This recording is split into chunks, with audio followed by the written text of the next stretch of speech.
How are you doing today? What's your name? Alondra. Alondra.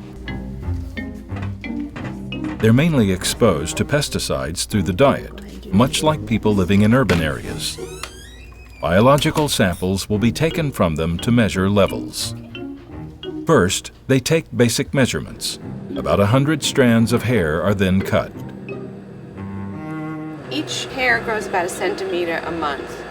And so if we take different parts of the hair, we can see what the exposure may have been in the month previous, 2 months previous, 3 months previous, depending on how many centimeters we look into the hair. So it gives us a little bit like the rings of a tree. After that, urine samples are collected. Saliva is also a valuable indicator. Body fluids show what they've been exposed to in the past few days. In contrast, teeth hold long-term information. The tooth is like the rings of a tree also. It begins to develop during pregnancy.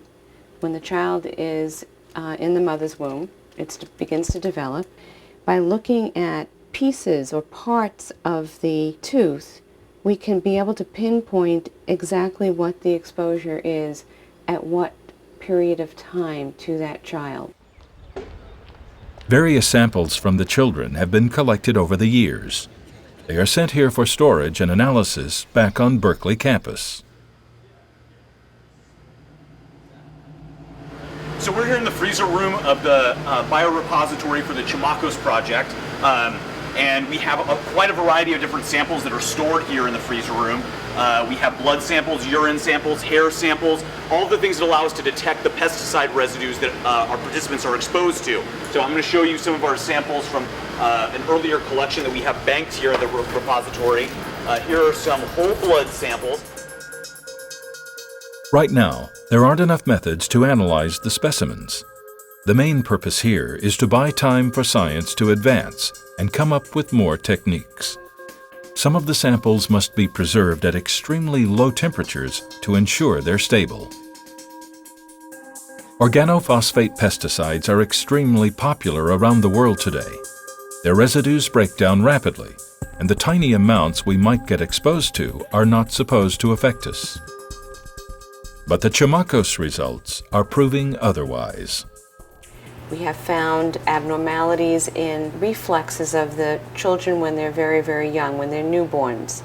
And we have also found decreases in mental development and also at age 7 with decreases in IQ, in intelligence and cognition. The pregnant mothers and their children in the study only had marginally higher levels of chemicals in their bodies, but the consequences have been significant. Chamacos findings also reveal fetuses are highly vulnerable. Many of these chemicals go through and enter into the placenta and into the fetus. The fetus doesn't have really good barriers in the brain, which we call the blood-brain barrier. So the chemicals that are in the environment are more readily able to get into the fetus, and the fetus has less of ability to get rid of those chemicals. In addition, the fetus is developing, and important organs like the brain are in the process of developing, and so they're more sensitive and more susceptible during that time. Without knowing it, we're endangering the health and well-being of the next generation. Some studies have considered risk to adults, but babies have been largely overlooked.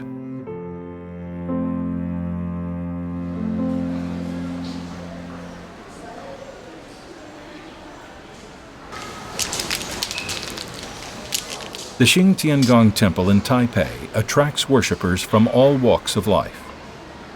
Here, people make offerings for good karma.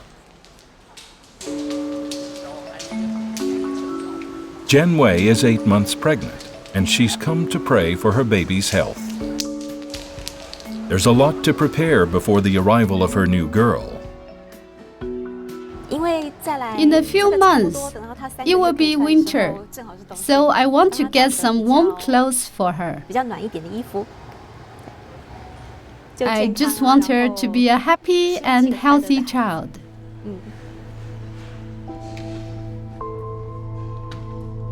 Pregnant mothers like Jen Wei often know little about the concrete dangers of pesticide to their own bodies, much less the unborn babies. Greenpeace recently conducted a random sampling of produce from 6 supermarket chains across Taiwan. The results found a wide variety of pesticide residues, including organophosphates and neonicotinoids believed to be the cause of CCD. While the levels discovered were low and wouldn't have caused immediate problems, they could induce long-term damage to health.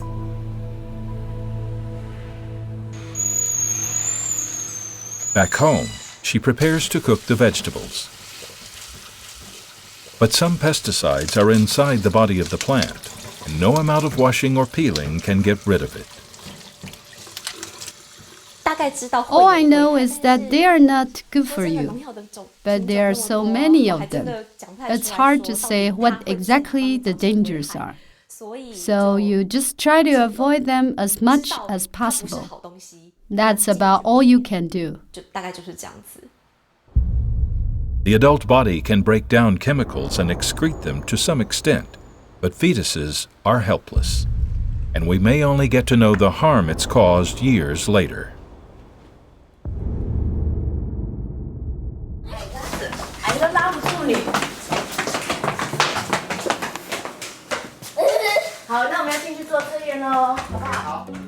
You may have seen a child behaving like this before.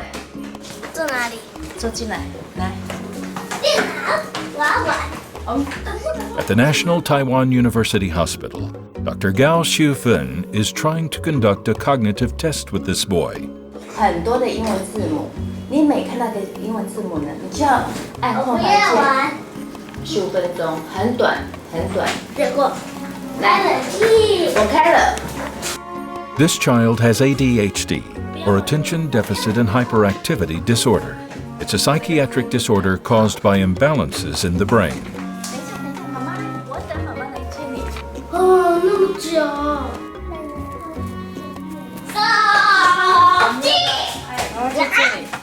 Afterwards, Dr. Gao explains the condition to the mother. Mommy, ADHD means Attention Deficit Hyperactivity Disorder. He's a very typical case. First of all, he can't concentrate. He's distracted easily and can't focus on details. He's also very forgetful. He also has a hard time controlling himself. He's always running around and crashing into things. He also doesn't have patience and talks a lot. He can't sit still. It's as though he's sitting on needles. These symptoms start very early. But once he starts school, it will be very difficult for him to learn his lessons. He will often be stuck trying to learn a single character because he will be playing and screaming. In the past few decades, ADHD cases have skyrocketed. It's believed to be caused by interactions between genetic and environmental factors. Because our genes haven't changed much, there's strong suspicion that something in the environment is acting as the trigger.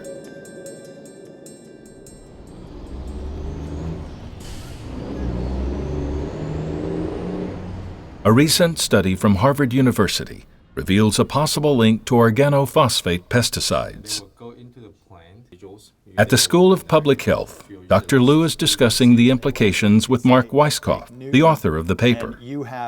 Dr. Weisskopf's study looked at the level of organophosphate metabolites in children's urine. When chemicals enter the body, they're broken down into simpler forms called metabolites. They're then excreted through various means, including the urine. By measuring the metabolites contained in it, it's possible to know how much or which type of chemicals a person was exposed to. Dr. Weisskopf's study examined the metabolite levels of roughly 2,000 children. We looked at those results and we said, let's group everybody into the 33% that were the lowest, and then just basically walk up the levels of the metabolites. Take the bottom third, the middle third and the top third. And then we say, essentially, what percentage of the kids have ADHD in the group that's the top third, and how does that compare to the percentage of kids that have ADHD in the bottom third? And essentially, 2 times more kids had ADHD if they were in that top third of organophosphate metabolite levels than the percentage of kids with ADHD in that bottom third.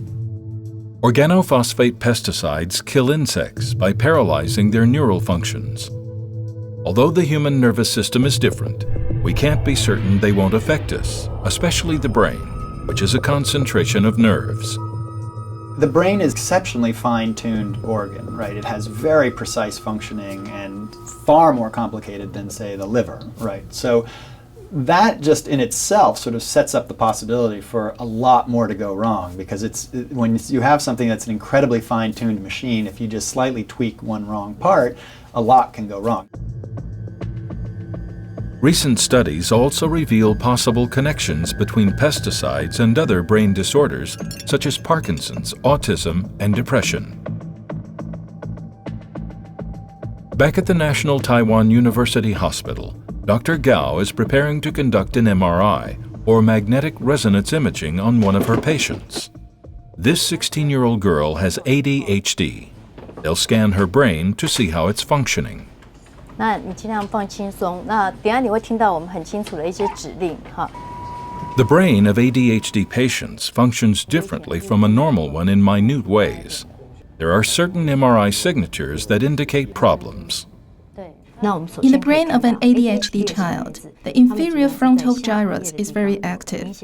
In contrast, the parietal lobe is aroused in a normal brain. It's believed that a child's brain that is still developing is highly susceptible to chemicals.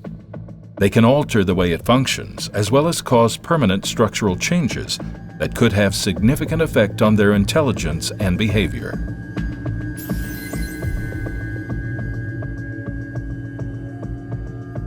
Herbicides kill weeds and other unwanted plants.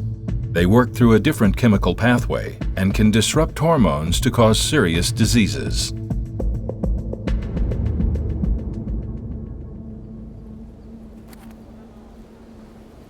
At dusk, Professor Tyrone Hayes from UC Berkeley leads his students on an expedition. Here? Well, that's because I told this because they opened some kind of water thing. This all used to completely dry up. They're on a hunt for frogs. Oh, you know what, guys? Be careful. There's rattlesnakes here too, so be careful. Frogs are an effective gauge for pesticides in the environment. Oh, look, I found a sheep frog too. Whenever they're used, the runoff contaminates their habitats in rivers and lakes. This area is being so manipulated. None of the houses and orchards and vineyards that you see now, none of that was here. Even 5 years ago, a lot of that wasn't here, and certainly 20 years ago, there was nothing. There was one gas station here, and that was it. That's not a huge toad.